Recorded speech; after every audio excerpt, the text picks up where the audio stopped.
back. This is Boomer Life on CIL 650.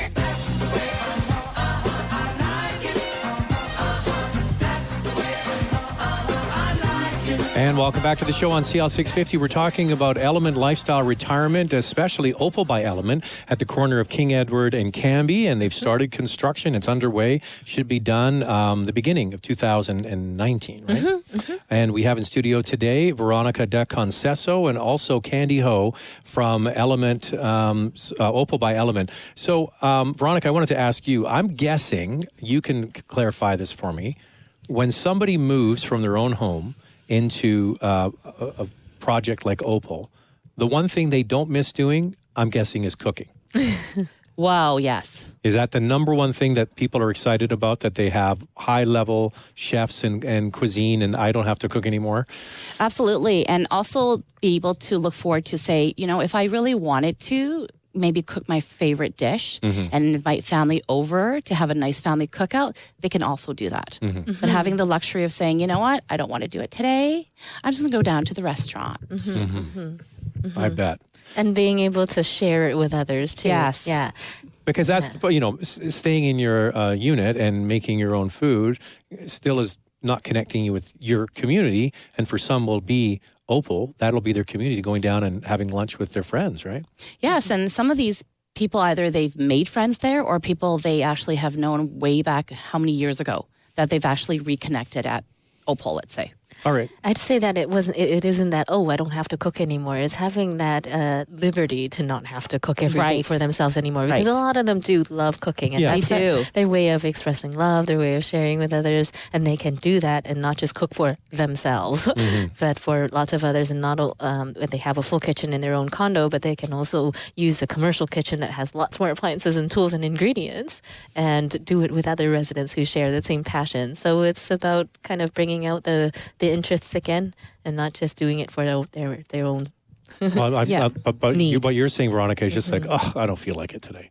I don't want to go to the grocery store. Some people have that. Yeah. All right. So how does the process work? So let's talk about the public launch of the rental reservations is coming up on May 20th as a Saturday. It's a Saturday.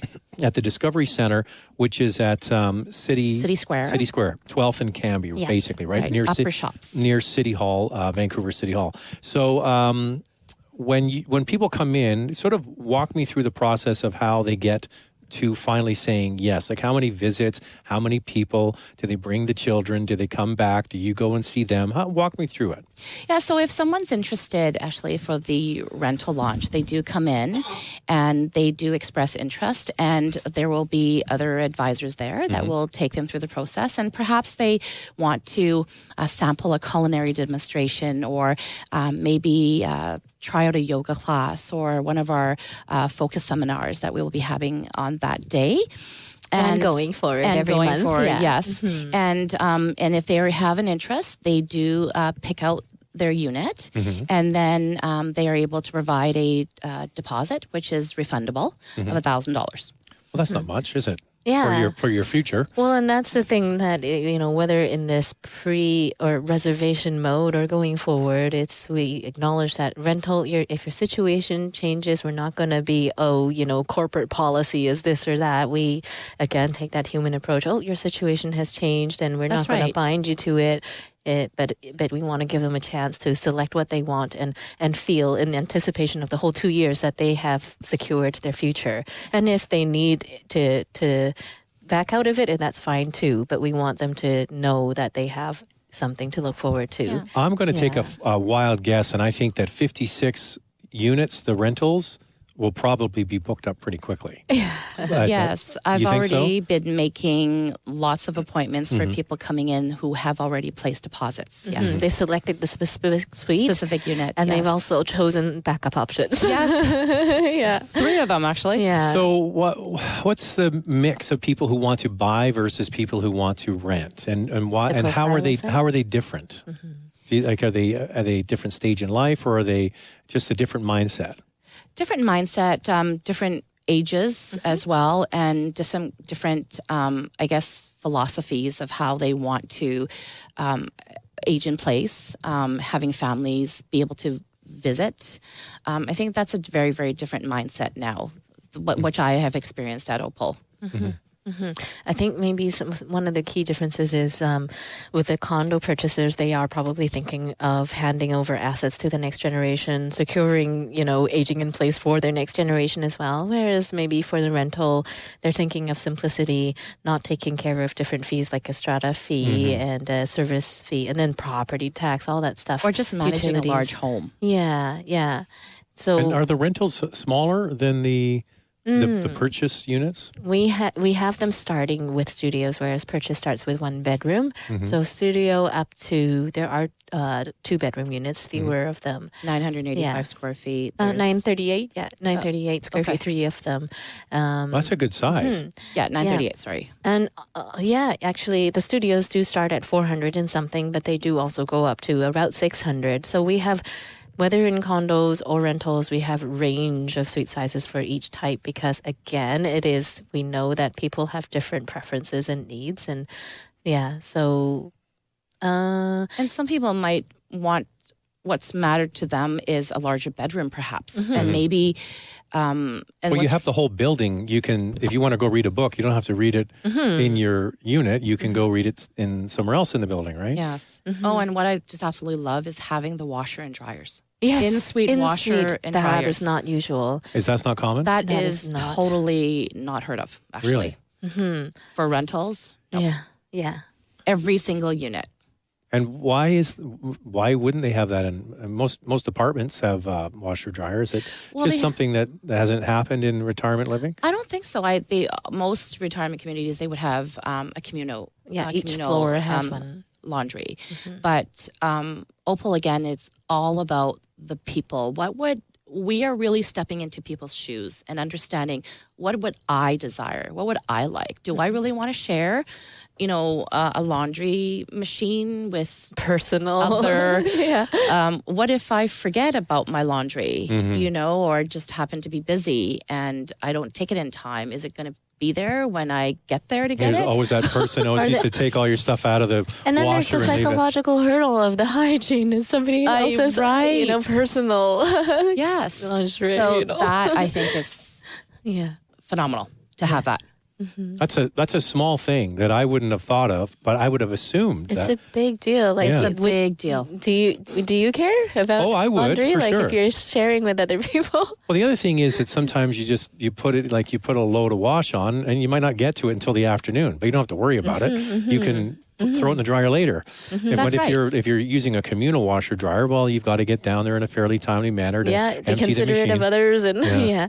And then And there's that's a also big thing. even in-suite storage within a rental unit is very Yes. very uncommon. Usually Yes. rentals are as compact as possible. You have a locker in the basement or something, right? We have that, but also in suite because for any regular person, how often do you access your basement locker?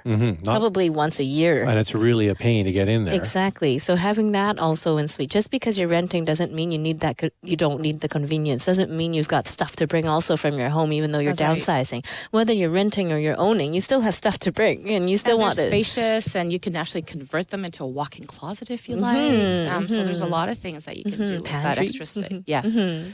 All right. So, what other things about the food is fun? I mean, you've talked about the display kitchen where people can actually get in there, and this is like cooking party. This is like Yeah. an executive chef kind of kitchen, isn't it? Yeah, it is. It's professional equipment where we do our in-house pastries every day. So you got your scones and your fresh-baked Opal breads and all that, and going Croissant. into the high tea Signature croissant, bread, and tarts and so on. But it's also for them to bring together their friends maybe, or their 3 generations of family to do stuff from scratch that you don't want to make your own home dirty at home with flour all over the floor. But here you do that and you can share it with others, bring the joy to others, and you feel like you're contributing and you're having a meaningful experience with your grandchildren. Instead of them playing on the iPad and you're just sitting there watching, you're interacting with them in a meaningful way. And they'll still use the iPad. They'll just videotape grandma making but something. They may not. They may not. If you do the things that are like board games, that's everybody playing together and laughing together instead of being glued on. And I teach my son this every day. Like even today, he's in professional day, and I had to go to a meeting this morning. And I offered, "Do you want to bring your iPad to Papa?" He's like, "No, I want to play Monopoly with Papa and chess." And Wow. Yeah, like he That's actually by great. his own will, he doesn't want to, because that's Let me what we guess, cultivate he in our always family. wants to be the banker too, doesn't he? In Monopoly.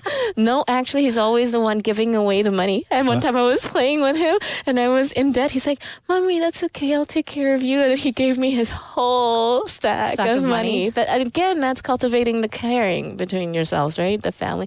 Oh, and then the other day, too, the caring, when I talk about community caring for each other in a communal setting, whether it's strangers or just other people's families, like on the sidewalk in busy Yale Town, Davie and Richards, there was an older man that tripped over the curb the other day, and his face planted on the cement, and he was bleeding everywhere, and his denture fell out.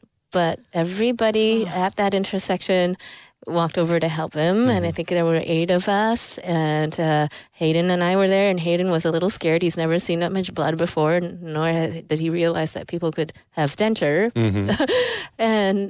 But he, being trained to care about people and reaching out to people, even though he was scared and shaking himself, he went and pat the guy, consoling him, comforting him.